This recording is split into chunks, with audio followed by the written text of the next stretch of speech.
So mga tol, nagpakita na po sa unang pagkakataon ng buong katawan si Manny Pacquiao nang walang damit. Grabe, kondisyon na po ang katawan ni Pacquiao at bato-bato na ito.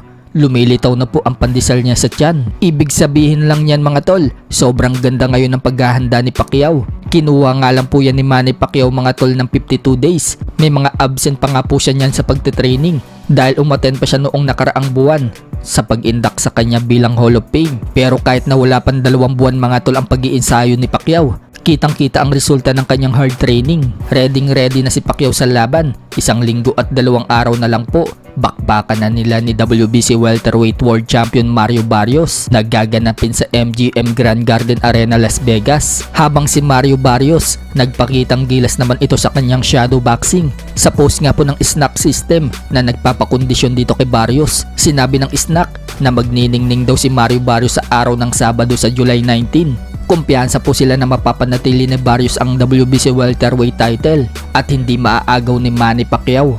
Sa kabilang dako naman mga tol, nababahala po yung dating tinalo ni Manny Pacquiao na si legend Marco Antonio Barrera na ngayong kaibigan na ni Manny Pacquiao. Sinabi po kasi ni Barrera mga tol, sa kagustuhan daw nila na manalo si Manny Pacquiao kay Barrios. Ikinalulungkot naman daw niya kapag natalo si Manny Pacquiao. Masasaktan daw ang puso niya kapag nangyari yan. Bagamat hindi daw ganun kakomplikado kalaban itong si Barrios, hindi katulad ng ibang kampyon. Pero napakadelikado pa din umano nitong si Barrios. So base sa mga pananalita ni Barrera, ayaw nitong matalo si Pacquiao. Matatandaan nga mga tol noong mapatulog ni Marquez si Manny Pacquiao sa pang-4 na laban.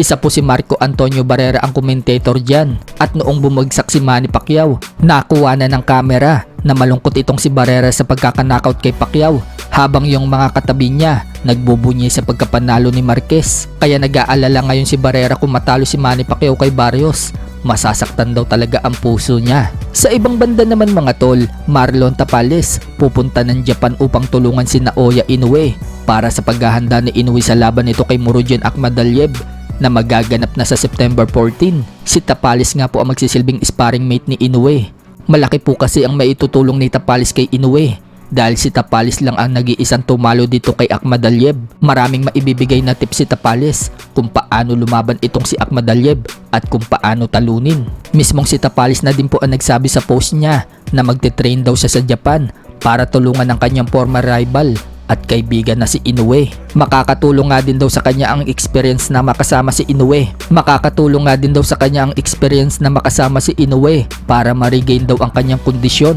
at makapag-prepare sa sarili niya tungo sa World Championship goal niya. Sa iba pang balita mga tol, tinuruan na naman po ni Buboy Fernandez si Tokyo Olympic bronze medalist Yumar Marcial ng mga technique sa boxing. Katulad na lang kung paano bumato ng tamang uppercut. Makailang ulit nga pong ginawa ni Yumar Marcial ang uppercut hanggang sa makuha na niya ang tamang pagbato. Pati nga po matutulis na jab na ginagawa ni Manny Pacquiao, tinuro din ni Buboy Fernandez kay Yumar Marcial. So magagamit nga po ni Yumar Marcial lahat ng tinuro sa kanya ni Buboy Fernandez sa magiging laban niya sa undercard kay Pacquiao, kalaban itong si Alexis Gaitan.